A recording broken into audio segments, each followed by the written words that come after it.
लक्ष्मीच्या पावलांनी या मालिकेच्या 6 नोव्हेंबरच्या भागामध्ये आता इकडे सर्व चिडलेली असते, कारण रॉकेट पासून ते अंजू पर्यंत सगळ्या नोकरांना फक्त कलासाठी अद्वैतने आणले। तिला अजूनही या सगळ्यामध्ये विश्वास बसत नसतो। चिडलेली सरोज रूम मध्ये येते आणि तिला आणखीन चिडवायला तिकडे आता येते ती म्हणजे आता रोहिणी म्हणते, सरोज वहिनी सिरियसली म्हणजे या सगळ्यामध्ये तू गप्प बसतेस? बघितलंस ना, मी तुला सांगते त्या गोष्टीवरती तुझा विश्वास बसतच नाहीये, तुला पटतच नाही की या सगळ्यामध्ये तुझा मुलगा पूर्णपणे बदललेला आहे। तुझ्या मुलाने या सगळ्यामध्ये जे काही केलंय ना, मला तर काही पटत नाही बुवा। म्हणजे तू कशी काय गप्प बसतेस? मी असते ना तर बघितलंस ना, त्या रॉकेटला या घरात आणलंय आणि सगळ्या नोकरांना ह्या घरात आणून ठेवलं। इतकं सगळं करून त्याचं मन नाही भरलं तर रॉकेटला कायमचं कामावरती ठेवलंय? म्हणजे सिरियसली मला तर काही कळतच नाही की या गोष्टी काय चालल्यात ते, आणि तू कशी काय गप्प बसतेस ग? असं म्हणत इकडे आता रोहिणी मुद्दामच तिचे कान भरत असते। त्यावरती आता ती सांगते, हे बघ आता तिची आई आले, तिचा तो नोकर आलाय, मग राहिलं कोण? बाबा आणि बहीण। मग आता मला वाटते की अद्वैत एक काम करेल की या सगळ्यामध्ये हिला घरात आणून ठेवेल, आई आणि बहिणीला पण घरात आणून ठेवेल आणि बाबाला पण घरात आणेल, आणि मग तू बसशील इकडे बोंबलत। यावरती सरोज म्हणते, रोहिणी आधीच माझं डोकं फिरलंय, या सगळ्यामध्ये तू माझं डोकं फिरवण्याचं अजून काम करू नकोस। लक्षात ठेव, या सगळ्यामध्ये आता न मला शांती हवी आहे। तू सतत इथे येऊन माझं डोकं फिरवतेस, माझं डोकं भरवतेस आणि या सगळ्यामध्ये मला त्रास देतेस। आत्ताच्या आत्ता इथून निघून जा बरं। असं म्हणत ती आता रोहिणीवरती चिडते। रोहिणी म्हणते, सरोज वहिनी तुला समजतच नाहीये की या सगळ्यामध्ये मी तुझं भल्याचं सांगत आहे, म्हणजे ज्याचं करावं भलं तो म्हणतोय माझंच खरं। मी तुला किती काही सांगण्याचा प्रयत्न करते पण तुला या सगळ्यामध्ये काही ऐकायचंच नाहीये। सरोज म्हणते, हे बघ माझं भलं मला कळतं, तू माझे कान भरवून मला काय हलक्या कामाची समजतेस का? आतापर्यंत हलक्या कामाची सरोज असते, पण अचानक तिला उपरती होते की आपण हलक्या कामाचे नाही आहोत, म्हणून आता ती सांगते, हे बघ मला तुझं काहीही म्हणणं ऐकायचं नाहीये, तू निघून जा बरं इथून। असं म्हटल्यावरती आता इकडे रोहिणी म्हणते, ठीक आहे जाते मी, म्हणजे तुला मी चांगल्या काही गोष्टी सांगायला आले, तुला जर का त्या पटतच नसतील तर नको घेऊस त्या गोष्टी, मी आता गप्प बसते, मी काही बोलतच नाही बरं।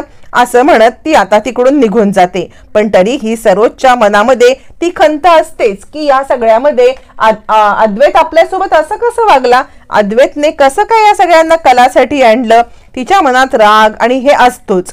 तोपर्यंत इकडे आता संगीता सांगत असते, बघितलंस अगं जावई बापू किती भला माणूस आहे, म्हणजे या सगळ्यामध्ये तुझ्यासाठी नोकर काय, स्वतः रॉकेटला काय आणून ठेवलं। यावरती कलाचं आपलं एकच टुमणं असतं की अगं तू त्याला ओळखत नाहीस ना म्हणून तू असं म्हणतेस।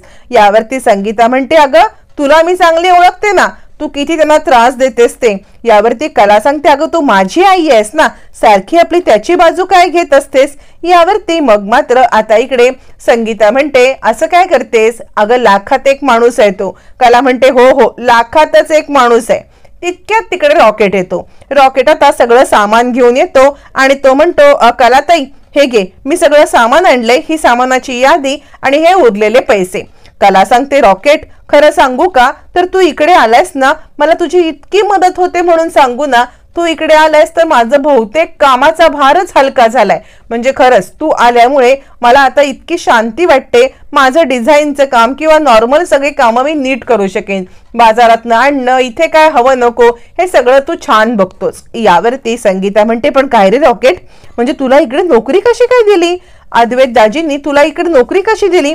यावरती इकडे आता रॉकेट म्हणतो, तेच तर अद्वैत दाजी खूप चांगले आहेत आणि त्यांनी या सगळ्यामध्ये मला नोकरी दिली, कारण मला न म्हणजे त्यावेळेला ते मला कामगार आम्ही करायचो ना गणपतीचं काम, त्यावेळेला मी जेव्हा तिथे ताईला मदत करायला जायचो त्यावेळेला ते तिकडे यायचे ना, तेव्हा मी त्यांना बोललो होतो की मला काही छोटं मोठं काम असेल तर बघा, म्हणजे तुमच्या इतक्या साऱ्या पेढ्या आहेत, तुमच्या घरात कोण नोकर हवा असेल तर मला तुम्ही काम नक्कीच द्या। त्यावेळेला ते मला म्हटले होते की हो, ज्या वेळेला मला एखाद्या कामगाराची गरज असेल तेव्हा मी तुला नक्की ते काम देईन. आणि बघ ना, आता मला स्वतःहून बोलवलं आणि हे काम दिलं. खरंच अद्वैतदाजी हे खूप ग्रेट आहेत, लाखात एक माणूस आहे बरं का तो. असं म्हणत आता इकडे रॉकेट सुद्धा अद्वैतचं कौतुक करत असतो. आणि त्यावेळेला संगीता म्हणते काय काय काय बोललास. यावरती अद्वैत म्हणतो लाखात एक माणूस आहे बरं का तो. असं म्हणत आता इकडे पुन्हा पुन्हा पुन्हा पुन्हा तो या सगळ्यामध्ये आता कौतुक करायला लागत असतो. तो कौतुक करत असतो आणि इकडे कला म्हणते झालं. म्हणजे आता इकडे कला म्हणते की झालं, हा सुद्धा आता पुन्हा एक चाचा बनला. यावरती आता इकडे रॉकेट म्हणतो चाचा चाचा म्हणजे काय असतं. यावरती कला म्हणते चांदेकरांचा चमचा. असं म्हटल्यावरती इकडे आता संगीता म्हणते गप ग तू, तुझं काय चाललंय. तुझं आपलं नेहमीच काही ना काहीतरी चालू असतं. म्हणजे तुला कितीही काही चांगलं कुणी बोललं तरी सुद्धा तुला या सगळ्यामध्ये त्याचंच हे दिसतं ना. तुला कळतच नाहीये की या सगळ्यामध्ये तुझी किती तो काळजी घेतोय ते. असं म्हणत संगीता तिला ओरडते. यावरती कला म्हणते काही कुणी बोलू नका, काळजी आणि बेळजी मला सगळं समजतं. असं म्हणत आता इकडे कला पण चिडलेली असते. त्यावरती आता रॉकेट सांगतो नाही ग, तू दाजींबद्दल उगाच गैरसमज करून घेते आहेस. आपले दादी तसे नाहीयेत, आपले दाजी खूप चांगले आहेत. असं म्हणत तो आता तिला समजवण्याचा प्रयत्न करतो. त्यावरती संगीता म्हणते बघ, ज्या गोष्टी आम्हाला समजतात ना त्या गोष्टी तुला साध्या पण समजत नाहीये. म्हणजे काय करायचं ग कले तुझं. असं म्हणत संगीता चिडते. कला म्हणते माझं काय करू नकोस, तुझ्या जावयाचं कौतुक करणं बंद कर. यावरती रॉकेट म्हणतो कसं कौतुक बंद करायचं, ते कौतुक करण्याच्याच लायकीचे आहे, त्यांचं कौतुक नाही का आम्ही करणार. असं म्हणत तो आता कलाला गप्प करतो. इकडे संगीता म्हणते तुझं काहीतरीच असतं हा कले, म्हणजे या सगळ्यामध्ये ते इतके चांगले वागतात पण तुला आता माझी पैस पाळायला लागेल. कारण मी तुला पैस दिलेली होती की ही पैस तू जर का हारलीस तर या सगळ्यामध्ये तुला मी जे म्हणेन तेच करायला पाहिजे, कळतंय ना. असं म्हटल्यावरती कला म्हणते हो ग माझी आई, करेन, तुला जे सांगायचंय ते सांग. असं म्हणत आता इकडे कलाला संगीता ओरडत असते. तोपर्यंत आता कला कॉफी घेऊन अद्वैतसाठी वरती येते. कारण संगीताने सांगितलेलं असतं की मी जे सांगेन तेच करायचं आणि माझा आत्ता असा आदेश आहे की जा अद्वैतरावांसाठी कॉफी घेऊन जा. मग कला अद्वैतसाठी कॉफी घेऊन येते. कॉफी घेऊन आल्यावरती अद्वैत सगळा पसारा काढून बसलेला असतो. त्यावरती कला आता कॉफी ठेवते. त्यावरती आता ती म्हणते हे काय आहे. अद्वैतने बरोबर बेडच्या मध्ये अशी एक ब्लॅक कलरची लाईन ओढलेली असते आणि ती लाईन ओढलेली बघितल्यामुळे कला म्हणते काय आहे हे चांदेकर, तुझं चाललंय तरी काय. अद्वैत म्हणतो विसरलीस का, काल ठरलंय ना आपलं की या सगळ्यामध्ये किती काही झालं तरी ही लाईन तुझी, ही लाईन माझी. माझ्या लाईनच्या पलीकडे तू यायचं नाही, तुझ्या लाईनच्या पलीकडे मी येणार नाही. समजतंय का तुला काय ते. असं म्हटल्यावरती कला आता बोलायला लागते हो कळलं मला तुझं काय म्हणणं आहे ते. या सगळ्यामध्ये आता न हे फक्त रात्रीसाठी असतं. अरे हे फक्त रात्रीसाठीची सोय असते की तू इकडे आणि मी इकडे यायचं नाही म्हणून. आत्ता काय आहे तुझं. यावरती अद्वैत म्हणतो काही नाही रात्री बित्रीची, ही आत्ताच सुद्धा आहे. म्हणजे तू काहीही बोलशील आणि मी काहीही ऐकेन असं तुला वाटतंय का. यावरती कला म्हणते नाही, तू काही बोलूच नकोस. तू जेव्हा जेव्हा बोलतोस ना तेव्हा फक्त आणि फक्त भांडण्याचाच विषय काढत असतोस. त्यावरती अद्वैत म्हणतो हो का, मी भांडतो का आणि तू भांडतच नाहीस का. आता जर का माझा हा इकडे थोडासा हात गेला असता ना तर इथेच किती मोठा तमाशा केला असतास.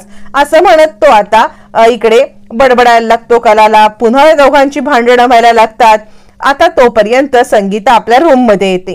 संगीता रूम मध्ये येते आणि आता आपलं बॅग उघडायला लागते. ज्या वेळेला संगीता बॅग उघडते तेव्हा पाहते तर काय, प्रत्येक साडी फाटलेली आणि त्यामुळे संगीता विचार करते हे काय, म्हणजे साड्या कशा काय फाटल्या. मी तर येताना व्यवस्थितपणे साड्या घेऊन आले होते, मग या साड्या फाटल्या कशा. आणि ती विचार करत असताना रोहिणी तिला म्हणते काय झालं मिसेस खरे, तुमच्या साड्या फाटल्या का. अहो मी तुम्हाला एक गोष्ट सांगू का, या घरामध्ये उंदीर खूप उंदीर आहेत आणि त्यामुळे उंदरांनी या फाडल्या असतील साड्या. यावरती संगीता म्हणते उंदीर, आणि तुमच्या घरात, आणि बरं ते सगळं जाऊ दे, उंदीर तुमच्या घरात असले तरी उंदीर साड्या फाडत नाहीत, साड्या कुरतडतात. या साड्या मुद्दाम कोणीतरी फाडल्यात. जर का साड्या फाडणारा माझ्या समोर आला ना, तर त्याला अशी पिरगळेंना कपडे धुतल्यासारखी अशी चोळामोळा करेन आणि झटकून तारेवरती वाळत घालीन. तारेवरती वाळत घालून टराटरा त्यालाच फाडून टाकेन. इकडे आता रोहिणी घाबरते. अहो मिसेस खरे, काय बोलताय तुम्ही? यावरती संगीता म्हणते, अहो तुम्हाला नाही आत्याबाई, ज्यांनी कोणी माझ्या साड्या फाडल्यात ना त्याला अशी टराटरा फाडून टाकेन. यावरती रोहिणी म्हणते, बास करा, काय चाललंय तुमचं? आणि रोहिणी घाबरून तिकडून निघून जाते. संगीता विचार करते, मी तर ज्याने फाडलंय त्याला बोलते, या रोहिणी आत्याला कशाला झोंबायला पाहिजे? ह्यांनीच तर काही केलेलं नाही ना, असा संगीताच्या मनात विचार येतो. आणि रोहिणीला धडा शिकवायला संगीता खूप मोठी युक्ती करणार असते. तोपर्यंत कॉफी घेऊन कला आता अद्वैतकडे येते. कॉफी पिता पिता दोघांची भांडणं काही थांबत नसतात. आणि अद्वैत तिला डिझाईन बद्दल बोलतो, म्हणजे त्या सगळ्यामध्ये मी तुझ्यासाठी काही नोकर वगैरे आणलेले नाहीयेत बरं का, म्हणजे ते नोकर आणलेले आहेत तुला डिझाईन पूर्ण करता यावी.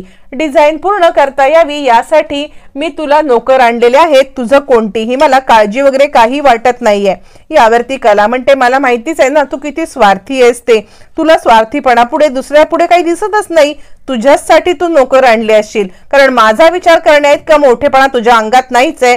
तुला डिझाईन लवकर हव्यात तुला, आणि म्हणून तू या नोकरांना आणलंयस. हे न समजण्या इतकी काही मी मूर्ख नाहीये. आज इतके दिवस तुला मी ओळखतेय ना, असं म्हणत कला या सगळ्यामध्ये अद्वैतवरती चिडते, ओरडते आणि तिकडून रागारागात निघून जाते. दोघांची भांडणं थांबायचं नाव घेत नसतं. तोपर्यंत संगीताने जबरदस्त युक्ती केलेली असते. संगीताने इकडे आता साडी नेसलेली असते रोहिणीची. रोहिणी समोर येते आणि मिसेस खरे असं म्हणताच त्यांच्याकडे बघते, तर आपली साडी पाहून ती चिडते आणि हे काय, तुम्ही माझी साडी का नेसलीत? यावरती आता इकडे संगीता सांगायला लागते, अहो असं काय करताय? तुम्हाला सकाळी मी बोलले ना की माझी साडी उंदरांनी कुरतडली, उंदरांनी साडी कुरतडली म्हणताय ना तुम्ही, मग आता मी काय घालू? आता आबांना जाऊन सांगू का की आबाजीराव माझ्याकडे साड्या नाहीयेत, आणि माझ्याकडे साड्या नसल्यात, तुमच्या घरात उंदीर आहेत, तुमच्या उंदरांनी साड्या फाडल्या, पण उंदीर साड्या फाडत नाहीत, म्हणजे दुसरं कोणीतरी हे केलंय. मग आबाजी म्हणतील की कुणी फाडले, मग त्या सगळ्याचा शोध घ्यायला लागेल, मग इतकं सगळं मोठं रामायण घडेल, म्हणून मी ही साडी नेसली. असं म्हणत ती आता इकडे रोहिणीलाच ब्लॅकमेल करते. आणि आता रोहिणीला काही बोलता येत नाही, कारण आबांपर्यंत हे प्रकरण गेलं तर साड्या कुणी फाडल्या या सगळ्याचा सोक्षमोक्ष होईल आणि पुन्हा एकदा आपल्यावरतीच बिल फाटेल. म्हणून आता ती गप्प बसते आणि निघून जाते. यावरती संगीता म्हणते, कशी गेली? पण काय ही साडी काय धड नाही, मला काय ही साडी पटत नाही. नको नको, माझी एक साडी आहे ना धुवून वाळत टाकलेली, तीच साडी मी नेसते. असं म्हणत मग संगीता धुवून वाळवलेली साडी आता पुन्हा नेसते आणि रोहिणीची साडी बदलते. आणि मग ती खाली कलाकडे येते. कलाकडे आल्यावरती कला तिला म्हणते, चल आई आपण ना जेवण करायला लागूया, दिवाळीचा फराळ वगैरे करणं खूप बाकी आहे. आत्तापासून जर दिवाळीचा फराळ करायला घेतला ना तरच आपला दिवाळीचा फराळ लवकर उरकेल. असं म्हणत संगीता आणि आता इकडे कला या दोघी जणी दिवाळीचा फराळ करण्यासाठी निघतात. तोपर्यंत आबा म्हणतात, कला आता ही तुमच्या दोघांची पहिली दिवाळी आहे बरं का.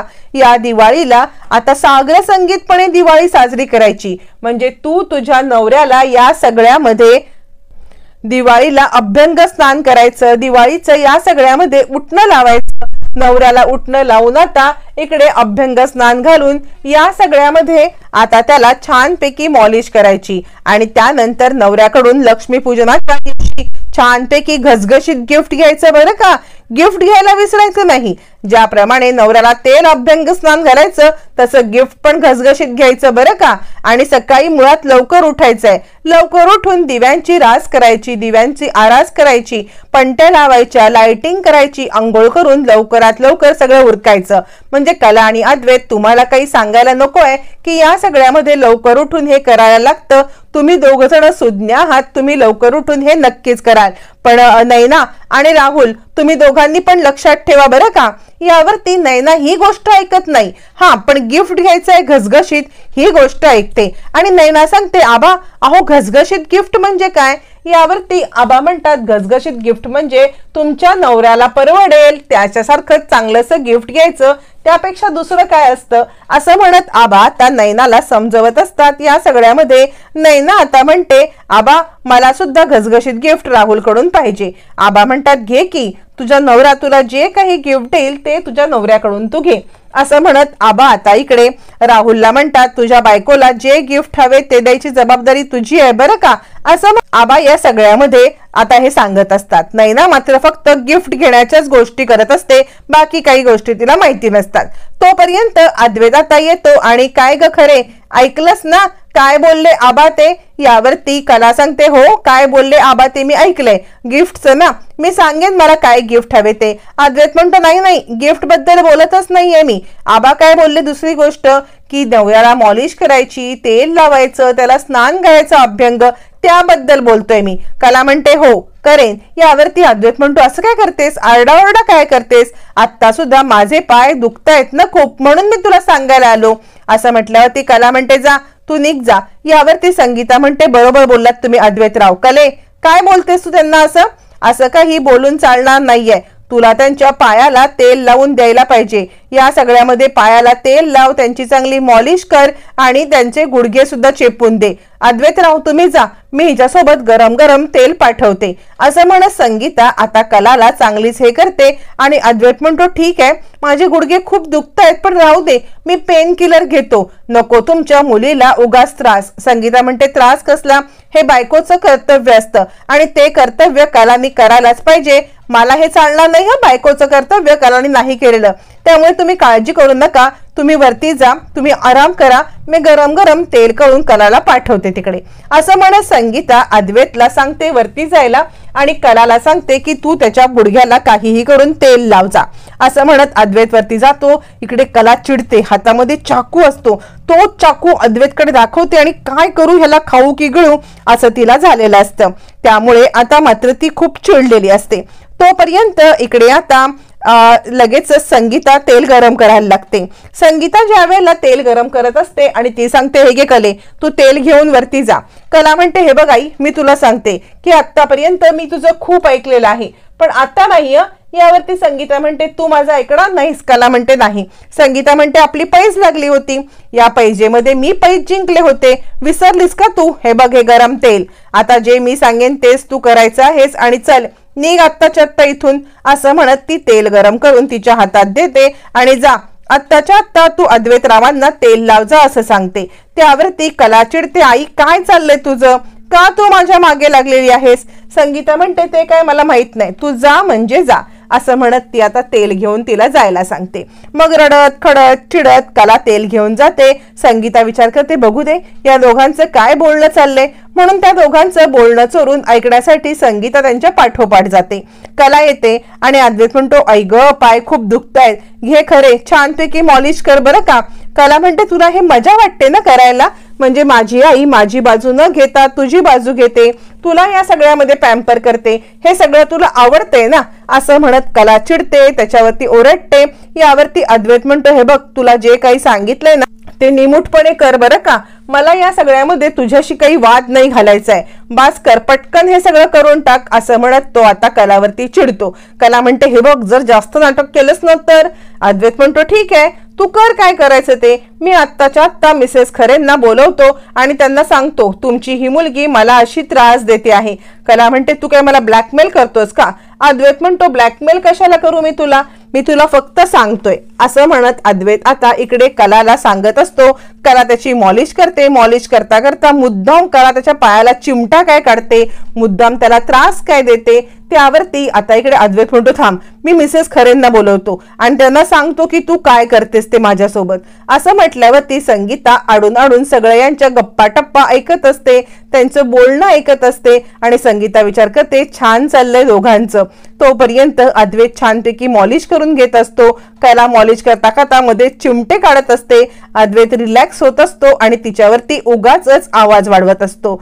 त्यानंतर मग मात्र आता इकडे दिवाळीचा फराळ करण्याची वेळ येते। दिवाळीचा फराळ चालू असतो। कला दिवाळीचा फराळ करत असते, संगीता कला चकल्या चिवडा करंजी हे सगळं करत असताना अद्वैत येतो आणि तो म्हणतो, आता तो अद्वैतला मुद्दाम संगीताच्या नजरेमध्ये मोठं व्हायचं असतं की मी कलाला कशी मदत करतो, कलाला किती हे करतो।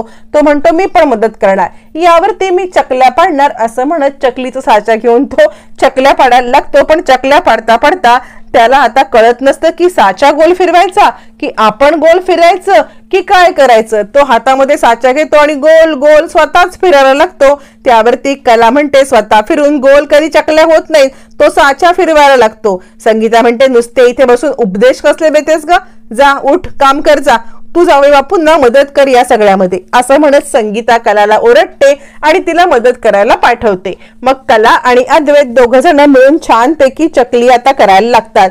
कलाने हात धरून त्याला गोल गोल चकली कशी करायची हे शिकवल्यावरती अद्वैत तिच्याकडे पाहतो, कला गोड हसते आणि दोघ जण एकमेकांच्या साथीने आता दिवाळीचा फराळ बनवत असतात। ज्याप्रमाणे दिवाळीचा फराळ बनवत असतात तसेच एकमेकांच्या साथीने आता त्यांचा संसार संगीता सुरळीत लाईनीवरती कसा आणणार, यासाठी काय नवीन क्लुप्त्या करणार आणि यामध्ये संगीता यशस्वी कितपत होणार हे मात्र पाहणं फारच रंजक ठरणार आहे।